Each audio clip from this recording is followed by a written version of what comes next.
Episode 167. அட்டூரியன் தணிகைநாதனை பார்த்து, என்னையா நீங்களே இப்படி சொன்னா என்ன பண்றது? அவனை கொல்றதுக்கு அங்க ஒரு ஆள் கூட இல்லையா?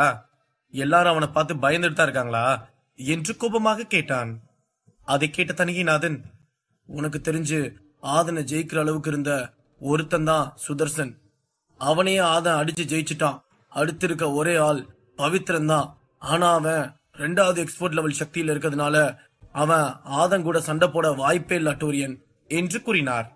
அதை கேட்ட அட்டூரியன், அப்ப நீங்க சொல்றத வச்சு பார்த்தா ஐயா, அவன் அங்க இருக்க ஆளுங்க எல்லாரையும் ஜெயிச்சு வந்தாலும் கடைசியா பவித்ரன் கூட சண்டை போட்டுதான் ஆகணும் என்று கேட்டான். ஆமா அட்டூரியன், ஆனா அதுக்குள்ள ஆதன் 3 லட்சம் பேட்டில் பாயிண்ட்ஸ் எடுத்துட்டான்னா அவன் பவித்ரன் கூட சண்டை போடுறதுக்கான அவசியமே வராதுல. அப்ப பவித்ரன் என்ன பண்ணணும்? அவனுக்கு சமமான ஆளுங்கள் எல்லாம் அவன் கொன்னு பேட்டில் பாயிண்ட்ஸ் எடுக்கணும். அப்ப கடைசியா அவனுக்கும் ஆதனுக்கும் சண்டை வர்றதுக்கு வாய்ப்பு இருக்கு. ஆனா இது அப்படி இப்படின்னு அட்டூரியன் சொல்ல முடியும்.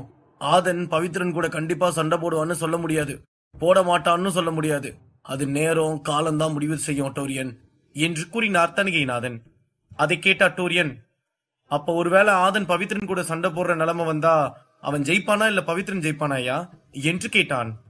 தணிகைநாதன் சற்றும் யோசிக்காமல் திரும்பி அட்டூரியனை பார்த்து, அப்படி ஒரு நிலைமை வந்தா அந்த போட்டியில பவித்ரன் தான் ஜெயிப்பான் அட்டூரியன். ஏன்னா ஆதன் முதல் எக்ஸ்போர்ட் லெவல் சக்தியில இருக்கிறவனை ஜெயிக்கிற சக்தியை வேணா வச்சிருக்கலாம். ஆனா 2வது லெவல் எக்ஸ்போர்ட் சக்தியை ஜெயிக்கிற அளவுக்கெல்லாம் இன்னும் முன்னேறலங்கிறது தான் உண்மை அட்டூரியன் என்று கூறினார். அதை கேட்ட அட்டூரியன், அப்ப ஆதனுக்கும் பவித்ரனுக்கும் கடைசியா சண்டை வரணும், அப்பதான் இந்த போட்டி சூடு பிடிக்கும் என்று கூறினான். அதை கேட்டு தணிகைநாதனும் ஆமென்று தலையசைத்தார். இருவரும் அதன் பிறகு நெடுநேரம் அமர்ந்து அந்த பவித்ரனை பற்றி பேசிக் கொண்டிருந்தார்கள். மறுபக்கம் ஆதன் ஒவ்வொரு சண்டை போடும் மேடையாக சென்று அங்கிருக்கும் நபர்களுடன் சண்டை போட்டு தனது பேட்டில் பாயிண்ட்ஸை ஏற்றிக்கொண்டே சென்றான். ஆதன் அடுத்த 1 மணி நேரத்தில் மீண்டும் 1 லட்சம் பேட்டில் பாயிண்ட்ஸ் எடுத்து இப்போது 2 லட்சம் பேட்டில் பாயிண்ட்ஸில் இருந்தான். அப்போது அங்கிருந்த பெரிய மேஜிக் ஸ்கிரீனில் ஆதனின் பெயர் சிவப்பு நிறத்தில் ஹைலைட்டாக காண்பித்தது. அதை பார்த்த மக்கள், இந்த ஆதன் கடைசி 1.5 மணி நேரத்துல 1.5 லட்சம் பேட்டில் பாயிண்ட்ஸ் எடுத்தது உண்மையா பொய்யான்னு யோசிக்கிற அளவுக்கு இருக்கு. என்ன கேட்டா ஆதன் இதோட போதும்னு சொல்லிட்டு அங்க இருக்க பல விலை மதிப்பு மிக்க பொருட்களை வாங்கிட்டு போயிடலாம். ஆனா இவன் எதுக்கு அந்த டிராகன் எலும்புக்கு இப்படி போராடிக்கிட்டு இருக்கான்னு தான் தெரியல என்று கூட்டத்தில் அனைவரும் ஆதனை பற்றி பேசிக் கொண்டிருந்தார்கள். ஆமா, நானா இருந்திருந்தா பல மதிப்பு மிக்க பொருட்களை வாங்கி ஒரு கோணி பையில போட்டுட்டு எடுத்துட்டு கிளம்பியிருப்பேன். ஆனா இந்த ஆதன் வாங்கினா அந்த டிராகன் எலும்பு தான் வாங்குவேன்னு ஒத்த கால நின்னுகிட்டு இருக்கான் என்று கூறினான் கூட்டத்தில் இருந்த மற்றொரு நபர். அதை கேட்டு சபரி சோமனை திரும்பி பார்த்து, அவங்க சொல்றதும் சரிதான சோமனு, பல விலை மதிப்பு மிக்க பொருளும் இந்த சாதாரணமான டிராகன் எலும்பும் ஒன்னா சொல்லு என்று கேட்டான். சபரி, உனக்கு ஈஸியா புரிய வைக்கிறேன் பாரு. ஒரு வெங்காய வியாபாரி கிட்ட போய் நீ காசுக்கு பதிலா வைரத்தை கொடுத்தேனா அவன் நம்மள மேல இங்கேயும் பார்த்துட்டு காசு கொடுங்க, இந்த கல் எனக்கு எதுக்கு வேண்டான்னு சொல்லுவான் இல்லையா? அதே மாதிரி அந்த வைரத்தை கொண்டு போய் ஒரு பெரிய நகை கடைக்காரங்கிட்ட கொடுத்தேன்னா அவன் அதுக்கான காசை நமக்கு கொடுப்பான் இல்லையா? அந்த மாதிரிதான் அங்க இருக்கவங்களுக்கு அந்த டிராகன் எலும்பு சாதாரணமானதா தெரியலாம்.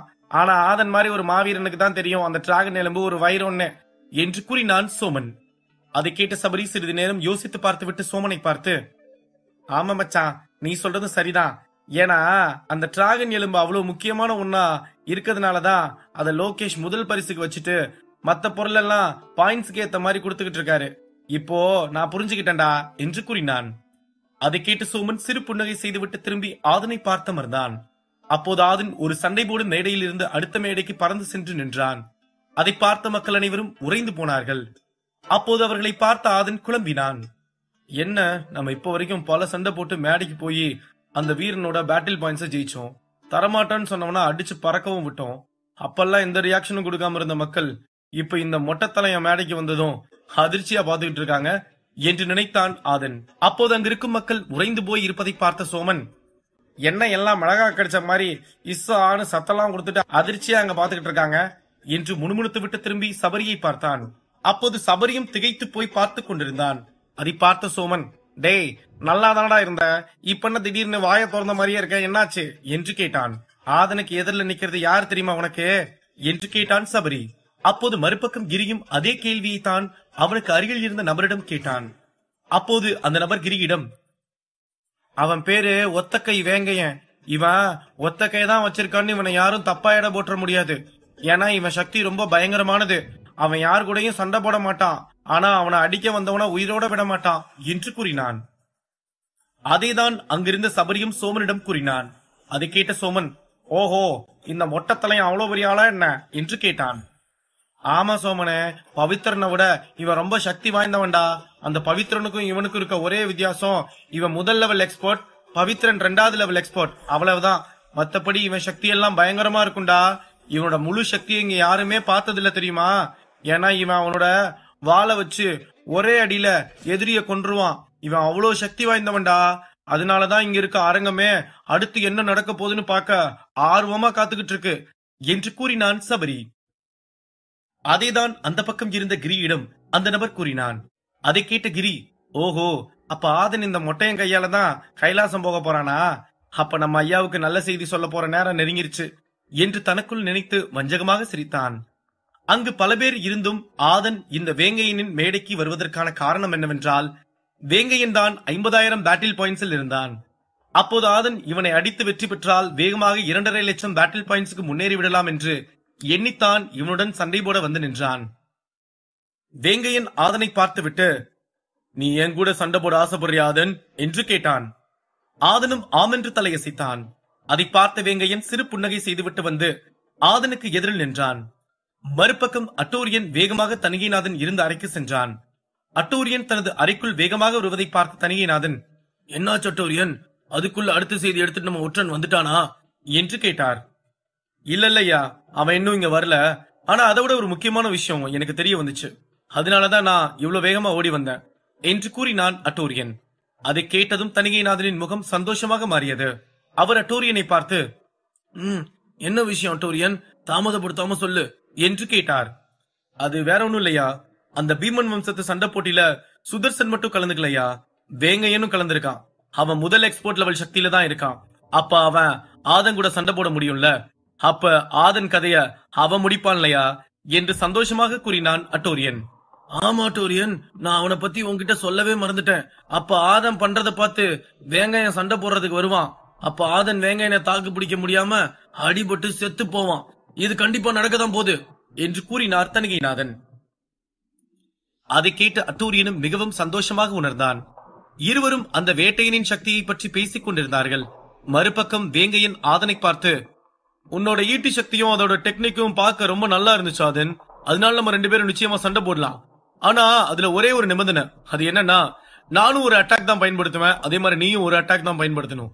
அதுல யார் ஜெயிக்கிறாங்களோ அவங்களுக்கு 2.5 லட்சம் பேட்டில் பாயிண்ட்ஸ். இது உனக்கு சம்மதமா என்று கேட்டான். அப்போது ஆதன் எந்த ஒரு மறுப்பும் தெரிவிக்காமல், இது எனக்கு இன்னும் வேலையை ஈஸியா முடிச்சிடும், சரி உன்னோட நிபந்தனைய நான் ஏத்துக்கிறேன் என்று கூறினான். அதை கேட்ட அங்கிருந்த ஒரு எக்ஸ்பர்ட், ஒரு அட்டாக்ல ஆதனா இல்ல வேங்கையனான்னு தெரிய போதா? இந்த ஆதனுக்கு வேங்கையனை பத்தி அதாவது தெரியுமா இல்லையா? இவன் எதுக்கு இப்படி ஒத்துக்கிட்டான்? வேங்கையன் ஒரு அட்டாக்ல தான் ஸ்பெஷலிஸ்ட். அவன் ஒரு கையில இருந்தாலும் அவன் வாள் எடுக்கிறதும் யாருக்கும் தெரியாது, அவன் அதுல இருந்து சக்தியை தாக்குறதும் யாருக்கும் தெரியாது. அப்படி இருக்கும்போது இந்த ஒரு அட்டாக் போட்டிக்கு ஆதன் ஏன் ஒத்துக்கிட்டானே தெரியல. ஒருவேளை ஆதனுக்கு அந்த வேங்கையனை பத்தி தெரியலன்னு நினைக்கிறேன் என்று கூறினான். அதை கேட்டவனை சுற்றியிருந்த மற்ற எக்ஸ்பர்ட்களும் ஆமென்றவாறு தலையசைத்தார்கள். அப்போது ஆதன் வேங்கையனை பார்த்து, ஆரம்பிக்கலாமா என்று கேட்டான். ஆரம்பிக்கலாம் ஆதன், எதுக்கு நீ கொஞ்சம் ஜாக்கிரதையாரு என்று ஏளனமாக கூறினான் வேங்கையன். அதை கேட்ட ஆதன், இந்த மொட்டை பெரிய சக்தி வாய்ந்தவனா இருக்கலாம், ஆனா இருந்தாலும் அவன் சக்திக்கு மேல இவனுக்கு கொழுப்பு எகத்தாளமா கொஞ்சம் அதிகமாவே இருக்கு என்று நினைத்து தனக்குள் சிரித்தான். வேங்கையன் தனது மொட்டை தலையை தடவியவாறே பின்னால் சென்று நின்றான். அவன் தனது வாளை இடது பக்கம் இடுப்பில் கட்டி வைத்திருந்தான். அவன் அதில் கை வைத்தவாறு ஆதனை பார்க்காமல் சைடாக நின்று கொண்டிருந்தான். வேங்கையன் அவனது சக்தியாற்றலை வைத்து அவனை சுற்றி நடக்கும் விஷயங்களையும் ஆதன் என்ன செய்கிறான் என்ற விஷயத்தையும் கண்களை மூடிக்கொண்டே உணர்ந்து பார்த்து கொண்டிருந்தான். அதை பார்த்த ஆதன், நம்ம நினைச்ச மாதிரி இந்த மொட்டை ஒரு பயங்கரமான வீரன் தான். இவன் மத்த ஆளுங்க மாதிரி வாளை எடுத்து சண்டை போட வராம அவனோட கவனத்தையும் ஆற்றல் சக்தியும் அந்த வாளுக்குள்ள இறக்கிட்டு தான் இருக்கான். இவன் ரொம்ப ஆபத்தான ஆள் தான், அதனால நம்ம இவன் கிட்ட கொஞ்சம் ஜாக்கிரதையா தான் இருக்கணும் என்று நினைத்தான். அங்கிருந்த மக்கள் அனைவரும் வேங்கையனைத்தான் பார்த்து கொண்டிருந்தார்கள். ஏனென்றால் அவன் சக்தி மிகவும் வலிமையான ஒன்றாகும். அப்படி இருக்கும்போது அவன் எந்த சக்தியை வைத்து ஆதனை தாக்கப் போகிறான் என்று ஆர்வமாக பார்த்து கொண்டிருந்தார்கள். அப்போது வேங்கையன் உடம்பில் இருந்து வந்த சக்தி அங்கிருந்த எல்லா மக்களுக்கும் தெளிவாக தெரிந்தது. அந்த சக்தி வந்து வாளில் சேர்ந்தது. அதன் பிறகு வேங்கையனின் கண்ணிலிருந்து லைட் சக்தி வந்தது. அப்போது திடீரென்று வேங்கையன் ஆதனுக்கு முன்னால் நின்றான். அப்போது திடீரென்று வேங்கையனின் முன்பு ஒரு லைட் பிளாஷ் அடித்தது. அந்த பிளாஷ் அடித்ததும் ஆதனும் வேங்கையனும் அங்கிருந்த மக்கள் கண்ணுக்கு தெரியவே இல்லை. அவர்கள் இருவரும் முன்பு நின்று கொண்டிருந்த அதே இடத்தில்தான் நின்று கொண்டிருந்தார்கள். அதை பார்த்த மக்கள் குழம்பினார்கள்.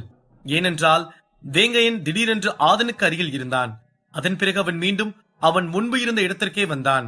வேங்கையன் ஆதனை பயப்படுத்துவதற்குத்தான் ஆதனுக்கு அருகில் வந்தான். ஆனால் ஆதன் கண்களில் இருந்த லைட் சக்தியை பார்த்த வேங்கையன் தூரத்தில் இருந்தால்தான் ஆதனை சமாளிக்க முடியும் என்று புரிந்து கொண்டு மீண்டும் பின்னால் சென்று நின்றான். அப்போதுதான் வேங்கையின் சக்தி ஆதனை தாக்க வேகமாக வந்தது. அதை பார்த்த அங்கிருந்த மக்கள், ஆதன் கதை முடிய போகுது, அந்த சக்தியை பாருங்க, அது எவ்வளவு வேகமா போகுதுன்னு. ஆதன் சிறுக சிறுக சேர்த்த 2 லட்சம் பேட்டில் பாயிண்ட்ஸ் வேங்கையனுக்கு தான் கிடைக்க போகுதுன்னு நினைக்கிறேன் என்று கூறினான் கூட்டத்தில் ஒருவன். அப்போது அவனுக்கு அருகில் இருந்த எக்ஸ்போர்ட் லெவல் சக்தியில் இருக்கும் நபர், நீ சொன்னது உண்மைதான் தம்பி, இந்த சக்தி ரொம்ப சக்தி வாய்ந்த ஒண்ணுதான். இது சாதாரணமான லைட் சக்தியை விட பல மடங்கு சக்தி வாய்ந்த ஒண்ணு. இதை எப்படி ஆன சமாளிக்க போறான்னு பாக்கலாம் என்று கூறினான். அட, ஆத அந்த அட்டாக்ல இருந்து தப்பிக்கிறது ஒரு பக்கம் இருக்கட்டும், அவன் எந்த ஒரு சக்தியும் எடுக்காம நிக்கிறான் பாருங்க, அப்ப அவன் தோத்து போறதுக்கு தயாரா இருக்கானா என்ன என்று கூறினான் மற்றொரு நபர். அதை கேட்ட சோமன் சபரியை பார்த்து, என்னடா சபரி, இங்க இருக்க எல்லாரும் ஏதோ சொல்றாங்க, இந்த மொட்டைய சக்தி என்ன அவ்வளவு சக்தி வாய்ந்த ஒன்னா என்ன என்று கேட்டான். ஆமா சோமனு, அதனாலதான் முதல்லயே சொன்னேன், இந்த மொட்டைத்தலையன் ரொம்ப ஆபத்தான ஆள்னு. நீதான் நம்மால் இவனை சமாளிச்சிருவான்னு எனக்கு நம்பிக்கை கொடுத்த. இப்ப நீயே இப்படி கேட்டா எனக்கு இன்னும் பயமா இருக்குடா என்று கூறினான் சபரி. இல்ல ஆதன் ஜெயிச்சிருவான், இருந்தாலும் இவங்க சுத்தி உட்காந்து பேசுறதை கேட்டாதான் ரொம்ப பயமா இருக்குடா என்று கூறினான் சோமன். அதை கேட்டு சபரி சிறு புன்னகை செய்துவிட்டு ஆதனை பார்த்து அமர்ந்திருந்தான். ஆதன் அந்த சக்தியை பார்த்து கொண்டே இருந்தான். அந்த சக்தியும் ஆதனை நெருங்கியது. அது அவன் மீது மோதியது. அப்போது அந்த இடமே பனிக்காற்று மூடியது போல மூடியது. அந்த மைதானத்தில் இருந்த யாருக்கும் அங்கு என்ன நடக்கிறது என்றே தெரியவில்லை. அந்த பனிக்காற்று அங்கிருந்த அனைத்தையும் மூடியதால் அங்கிருந்த மக்கள் அனைவரும் அதை தெரிந்து கொள்ள வேண்டும் என்று ஆர்வமாக இருந்தார்கள். மெல்ல மெல்ல அந்த பனிமேகம் விலக ஆரம்பித்தது. அந்த மேடையில் இருந்த ஆதனும் வேங்கையனும் எந்த ஒரு அசைவும் இல்லாமல் அப்படியே நின்று கொண்டிருந்தார்கள். இந்த போட்டியில் வெல்லப்போவது யார்? மக்களுக்கு காத்திருக்கும் பேரதிர்ச்சி என்ன? அடுத்தடுத்த கதைக்களத்தில் காத்திருக்கும் சுவாரஸ்யமான சம்பவங்கள் என்ன? இதை பற்றி மேலும் தெரிந்து கொள்ள பாக்கெட் எஃப்எம் உடன் இணைந்திருங்கள்.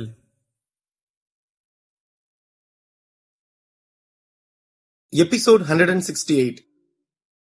அந்த பனிக்காற்று மெல்ல மெல்ல கலைய தொடங்கியது. அங்கிருந்த மக்கள் அனைவரும் அந்த மைதானத்தை பார்த்தார்கள்.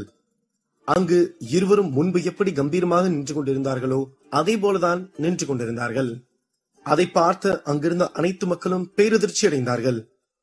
என்னப்பா, வேங்க அவரோட முதல் அட்டாக்க வெளிப்படுத்துறாரு, ஆனா ஆதனுக்கு எதுவுமே ஆகல, அப்ப அடுத்து ஆதன் ஒரு அட்டாக் பயன்படுத்த போறானா என்று பேசிக் கொண்டிருந்தார்கள். ஆதன் நின்று கொண்டிருப்பதை பார்த்து தனது இடத்திலிருந்து வேகமாக எழுந்து நின்றான் லோகேஷ். அந்த பனிக்காற்று முழுவதுமாக கலைந்தது. குயிலி லோகேஷை பார்த்து, என்ன லோகேஷ், வேங்கையை அட்டாக் பண்ணிட்டான், ஆதன் எதுவும் ஆகாம அப்படியே நின்னுட்டு இருக்கான், இது எப்படி சாத்தியமாச்சு? ஏன்னா வேங்கையினோட சக்தி ஆதனை மோதுறத நம்மளும் பார்த்தோம்ல என்று சந்தேகத்துடன் கேட்டாள். ஆமா குயிலி, வேங்கை என்ன செஞ்சான் மட்டும்தான் நீங்க எல்லாரும் பாத்தீங்க, ஆனா ஆதன் என்ன செஞ்சான்னு இங்க இருக்க யாருக்குமே தெரியல. அத நான் பார்த்துட்டு தான் இப்படி பிரமிச்சு போய் நின்னுட்டு இருக்கேன் குயிலி என்று கூறினான் லோகேஷ். அதை கேட்ட குயிலிக்கு மேலும் குழப்பம் அதிகமானது. அவள் லோகேஷை பார்த்து, என்ன லோகேஷ் சொல்றீங்க, நீங்க சொல்றத பார்த்தா ஆதன் அட்டாக் பண்ணிட்டானா என்று அதிர்ச்சியுடன் கேட்டாள் குயிலி. ஆமா குயிலி, அங்க என்ன நடந்துச்சுன்னு உனக்கே இன்னும் கொஞ்ச நேரத்துல தெரியும் என்று கூறினான் லோகேஷ். குயிலியும் களத்தை பார்த்து கொண்டிருந்தாள். அப்போது அந்த கூட்டத்தில் இருந்த ஒருவன், சரி, இப்ப ஆத அட்டாக் பண்ணாம ஏன் பேசாம நின்னுட்டு இருக்கான்னு தெரியலையே என்று கூறினான் கூட்டத்தில் ஒருவன். வேங்கைய அட்டாக் பண்ணான்னா ஆத அதுக்கு ரியாக்ட் பண்றதுக்குள்ளேயே அந்த வால் லைட் அட்டாக் வந்து ஆத மேல பட்டுருச்சு போல, அதனாலதான் அவன் என்ன பண்றதுன்னு தெரியாம நிக்கிறான்னு நினைக்கிறேன். அப்போ இந்த சண்டையில ஜெயிச்சது வேங்கையன் தான் என்று கூட்டத்தில் இருந்த மற்றொருவன் கூறினான். அப்போது வேங்கையன் ஆதனை பார்த்து பிரமித்து போய் நின்று கொண்டிருந்தான்.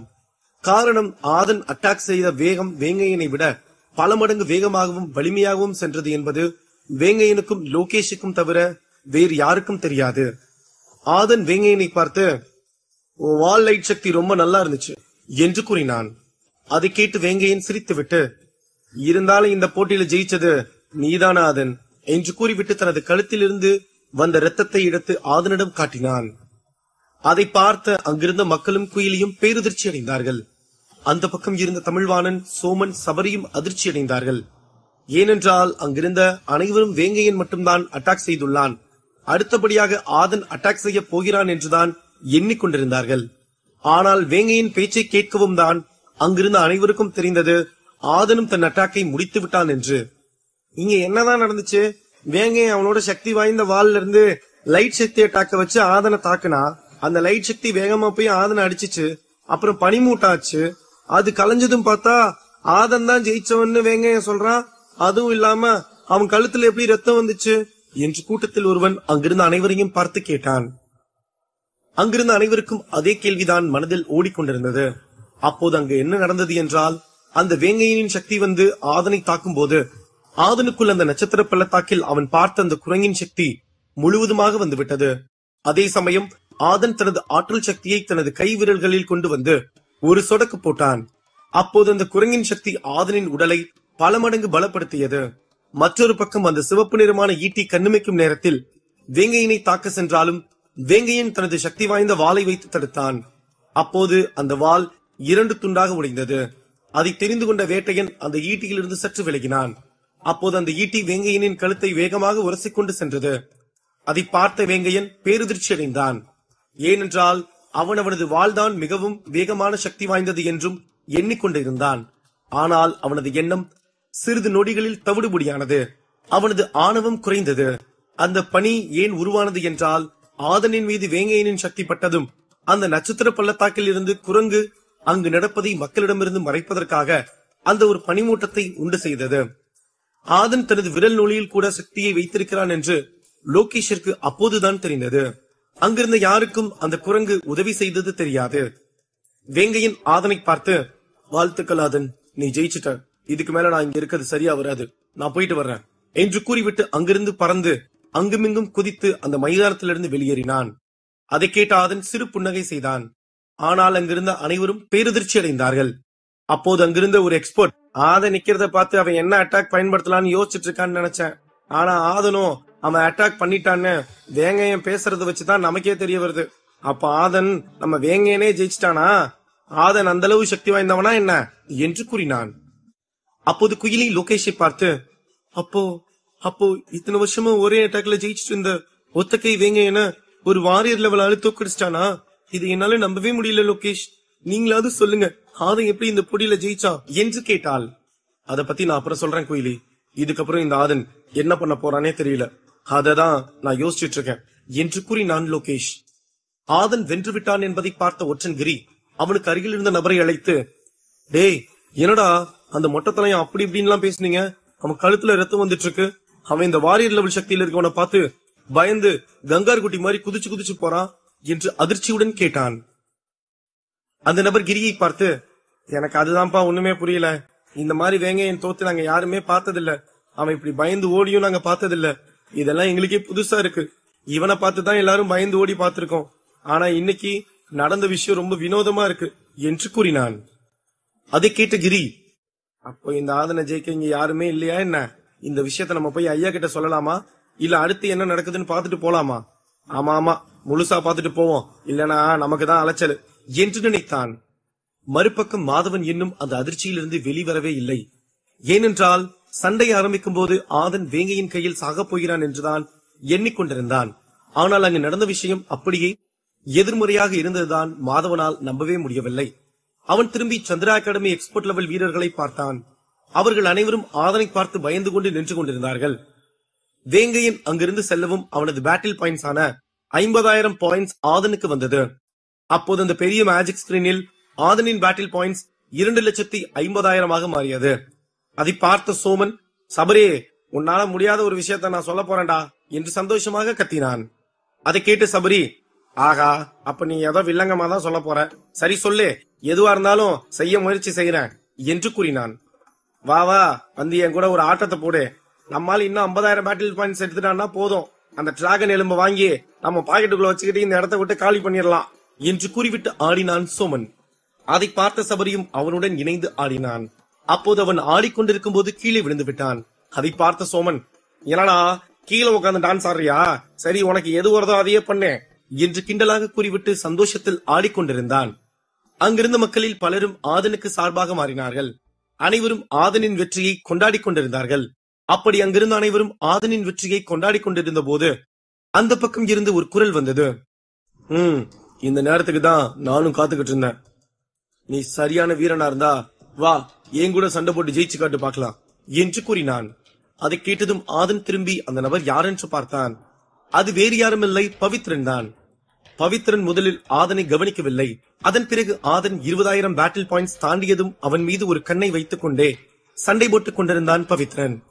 அதன் பிறகு ஆதன் சுதர்சனை வெற்றி பெற்று அவனை மன்னித்து விடும்போது பவித்ரனின் முழு பார்வையும் ஆதன் மீது திரும்பியது. அவன் சண்டை போடுவதை நிறுத்திவிட்டு ஆதனை கவனித்துக் கொண்டிருந்தான். ஏனென்றால் ஆதன் சண்டை போடும் வேகத்திற்கு தன்னுடன் நிச்சயமாக சண்டை போடுவான் என்று கணித்து தான் பார்த்துக் கொண்டிருந்தான். ஆதன் பவித்ரனை பார்த்து சிறு புன்னகை செய்துவிட்டு, நீ யாரா கோமாளி? நான் எவ்வளவு கஷ்டப்பட்டு ஜெயிச்சு வருவானா? இவர் வந்து அந்த பேட்டில் பாயிண்ட்ஸ் வாங்கிட்டு போவானா? உன்ன மாதிரி எத்தனை கோமாளிகளை பார்த்திருப்பேன் என்று கிண்டலாக கூறினான். அதை கேட்ட பவித்ரனுக்கு கோபம் வந்துவிட்டது. அவன் ஆதனை பார்த்து, டேய், என்ன பத்தி உனக்கு என்னடா தெரியும்? என்ன பத்தி உனக்கு தெரியலனா 4 பேர்கிட்ட கேட்டு தெரிஞ்சுக்கோ. நீ வெறும் கத்து குட்டிடா செல்லம், நான் கத்து கொடுக்கிறவன்டா. 2 பேருக்கும் வித்தியாசம் இருக்கு, சரியா என்று ஏளனமாக கூறிவிட்டு தனது சக்தி ஆற்றலை வெளியெடுக்க ஆரம்பித்தான். அதை பார்த்த ஆதன் சற்றும் பயப்படவே இல்லை. அதுதான் அங்கிருந்த அனைவருக்கும் வியப்பாக இருந்தது. ஆதன் பவித்ரனை பார்த்து, அடேங்கப்பா, நீ பெரிய வீராதி வீரன் தான், வா வந்து என் கூட சண்டை போட்டு பாரு, அப்புறம் தெரியும் நான் யாருன்னு என்று கெத்தாக கூறினான். அதை கேட்ட சோமன், ஆஹா, இவன் நடா சபரி, யாரு கூடயாவது வம்பளுத்துக்கிட்டே இருக்கான். முதல்ல 9வது லெவல் ஆளுங்களா அடிச்சான், ஓகே. அப்புறம் அவனை விட ஒரு லெவல் சக்தியில பெரிய ஆளான முதல் எக்ஸ்போர்ட் லெவல் சக்தியில இருக்கவன ஜெயிச்சான். அப்புறம் அந்த ஒரு அடியில கொள்ற மொட்டத்தலையன அடிச்சு விரட்டி விட்டான். 2வது எக்ஸ்போர்ட் லெவல் சக்தியில இருக்கவன வம்பளுக்குறானே, அடுத்து லோகேஷையும் விட்டு வைக்க மாட்டான் போல இருக்கே என்று கூறினான். இரு சோமன், பேச்சுவார்த்தை தான் நடந்துகிட்டு இருக்கு. சண்டை போட பீமன் வம்சம் ஒத்துக்கணும்ல, பாக்கலாம் இரு என்று கூறினான் சபரி. ஏதோ அப்பப்ப இப்படி பேசிய மனசை தேத்தி விடு மச்சான், இல்லனா எனக்கு பிபி டாப்புக்கு போயிருண்டா என்று கூறிவிட்டு சபரியின் தோளில் சாய்ந்து கொண்டு அவனை தொப்பையில் 2 அடி அடித்தான் சோமன். மறுபக்கம் ஆதனின் பேச்சை கேட்டு லோகேஷிற்கு கோபம் வந்தது. இருப்பினும் இப்போது அவன் பேசினால் சரியாக இருக்காது என்று எண்ணி அமைதியாக நின்று கொண்டிருந்தான். அப்போது லோகேஷிற்கு அருகில் வந்த குயிலி, என்ன லோகேஷ் இது, உங்க முன்னாடி அந்த ஆதன் பவித்ரன் கிட்ட இப்படி பேசிட்டு இருக்கான், நீங்களும் அமைதியா நின்னு பாத்துட்டு இருக்குங்க, உடனே 2 பேருக்கும் சண்டையை அறிவிச்சு விடுங்க லோகேஷ் என்று கூறினாள். இல்ல குயிலி, இது நம்ம சொல்லி அவங்க சண்டை போடுறதை விட அந்த ஆதன் வாய் பேசி பவித்ரனுக்கு கோபம் வந்து சண்டை போட்டாதான் இந்த சண்டை இன்னும் பயங்கரமாவும் கொடூரமாவும் இருக்கும் குயிலி. அதனாலதான் நான் இப்ப எதுவும் பேசாம நின்னுட்டு இருக்கேன் என்று கூறினான் லோகேஷ்.